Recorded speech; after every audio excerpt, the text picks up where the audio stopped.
Assalamualaikum warahmatullahi wabarakatuh. Perkenalkan, nama saya Dwiki Farido, NIM H441990 dari Paralel K1, ingin mempresentasikan mengenai bagaimana analisis kelembagaan pada Hutan Kota Haji Kalamuddin SHMH yang berada di Kabupaten Muara Enim. Aktivitas pertambangan merupakan aktivitas yang mampu memiliki pengaruh positif bagi perekonomian Indonesia. Namun seringkali setelah terjadinya pertambangan, ada eksternalitas negatif berupa kerusakan lingkungan. Oleh karena itu, dibutuhkanlah aturan-aturan dari pembuat kebijakan yang mempertegas kegiatan reklamasi pasca tambang. Tak hanya aturan, butuh juga stakeholder yang terlibat sebagai regulator dan juga pelaksana dari kegiatan reklamasi pasca tambang tersebut. Nah, untuk melihat hal tersebut dibutuhkan analisis, yaitu analisis IAD. Dengan adanya kejelasan, aturan, pihak terlibat, dan hasil yang ingin dicapai atau output yang ingin dicapai, maka dapat mempermudah proses perencanaan dan juga pelaksanaan reklamasi sehingga tujuan akhir yaitu berupa perbaikan lingkungan dapat segera tercapai. Dalam makalah ini, saya ingin mencoba menyajikan bagaimana analisis kelembagaan dari pembangunan hutan kota Haji Kalamuddin Jinab SHMH dan juga apa saja indikator untuk mengukur keberhasilan pembangunan hutan kota Haji Kalamuddin Jinab SHMH. Atribut yang pertama adalah atribut of physical world, di mana pada atribut ini menjelaskan kondisi fisik dari hutan kota Haji Kalamuddin Jinab SHMH. Hutan kota ini memiliki kontur yang didominasi dengan kemiringan 5-8% dan 8-15%. Untuk curah hujannya sendiri memiliki rata-rata ketebalan 134,63 mm dengan hari hujan 9,42. Untuk atribut of community, masyarakat Kabupaten Muara Enim memiliki mata pencaharian utama sebagai petani. Untuk masyarakat di sekitar hutan kota ini, mereka menambah penghasilan dari berburu burung yang ada di hutan kota Haji Kalamuddin Jinab SHMH. Berikut ini adalah identifikasi dari rule in use atau peraturan terkait dengan pertambangan mineral dan batubara serta reklamasi dan pasca tambangnya.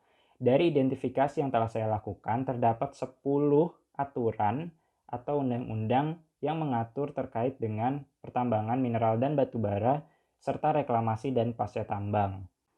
Selanjutnya adalah identifikasi mengenai aktor. Di sini terbagi menjadi 4 kuadran, di mana di kuadran 1 adalah dengan pengaruh kecil dan juga kepentingan yang tinggi. Dalam kuadran ini tidak ada stakeholder yang tergolong dalam subjek ini. Kemudian kuadran 2 yaitu player, di mana terdapat 3 pihak yaitu PT Bukit Asam, Sekda Kabupaten Muara Enim, dan juga Dinas Lingkungan Hidup Kabupaten Muara Enim dengan tingkat pengaruh dan kepentingan yang tinggi. Kemudian di kuadran 3 ada bystander di mana diisi oleh 2 pihak yaitu Pemda Kelurahan Air Lintang dan juga pengelola TPA Bukit Kancil dengan kepentingan dan juga pengaruh yang rendah.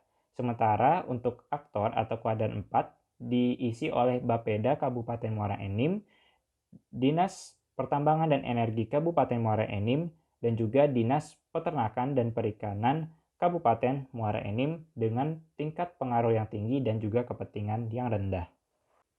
Masih berkaitan dengan identifikasi aktor, di sini akan dijelaskan mengenai stakeholder terkait hak-hak terhadap sumber daya dari hutan kota Haji Kalamuddin Jinab SHMH sebelum dan setelah izin usaha pertambangan berakhir. Sebelum izin usaha pertambangan berakhir, di sini tidak ada yang berstatus sebagai owner, namun setelah izin usaha pertambangan berakhir terdapat owner yaitu pemerintah daerah Kabupaten Muara Enim. Kemudian ada untuk proprietor, itu awalnya adalah PT Bukit Asam dan setelah IUP berakhir menjadi tidak ada. Demikian juga dengan claimant di mana awalnya pemerintah daerah Kabupaten Muara Enim menjadi tidak ada setelah IUP-nya berakhir. Untuk authorized user yaitu tetap sama, masyarakat umum dengan terbatas dan tidak ada yang tergolong sebagai authorized entrants. Masih terkait dengan identifikasi dari aktor, tabel ketiga ini menunjukkan stakeholder terkait dalam pembangunan hutan kota Haji Kalamuddin Jinab SHMH, dan di sini kita mendapatkan ada total 8 stakeholder terkait dengan tugas dan perannya masing-masing.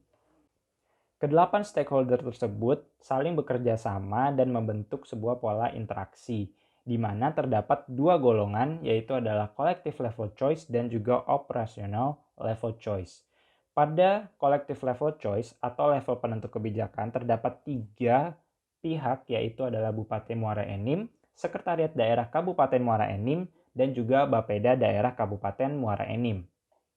Pada level ini telah diputuskan dua kebijakan, yaitu adalah Surat Keputusan Bupati Muara Enim nomor 540 garis miring KPTS garis miring BLH tahun 2011 tentang penunjukan lokasi hutan kota Haji Kalamuddin Jinab SHMH pada lahan bekas tambang batubara PT Bukit Asam Tbk seluas 50 hektar. Dan juga Surat Keputusan Bupati Muara Enim nomor 550 garis miring KPTS garis miring HUT tahun 2011 tentang pembentukan tim kecil pelaksana pembangunan Taman Hutan Kota Haji Kalamuddin Jinab SHMH di Kabupaten Muara Enim. Namun masih ada kebijakan yang belum dirumuskan dan ditetapkan, yaitu memasukkan rencana pembangunan hutan kota pada lahan bekas tambang batubara PT Bukit Asam pada rencana tata ruang dan wilayah Kabupaten Muara Enim. Hal ini dinilai cukup penting mengingat hal ini dapat memperkuat legalitas dan dapat dijadikan sebagai landasan penyelenggaraan hutan kota. Bahasan berikutnya adalah mengenai kriteria dan indikator serta cara pengukuran mengenai keberhasilan dari pembangunan hutan kota Haji Kalamuddin Jinab SHMH. Di sini saya mengidentifikasi dengan 4 kriteria, yaitu adalah keadilan, keberlanjutan, kesejahteraan, dan juga produktivitas. Untuk indikator keadilan, yaitu adalah keadilan terhadap hak pemanfaatan sumber daya dari hutan kota. Untuk keberlanjutan adalah tingkat kerusakan dan perbaikan lingkungan dalam proses pembangunan hutan kota.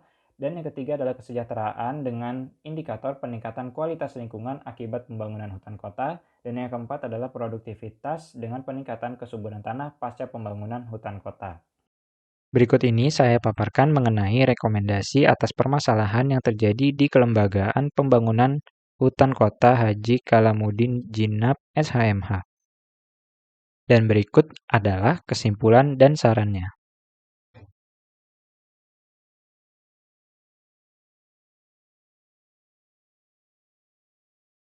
Sekian dari saya, terima kasih dan wassalamualaikum warahmatullahi wabarakatuh.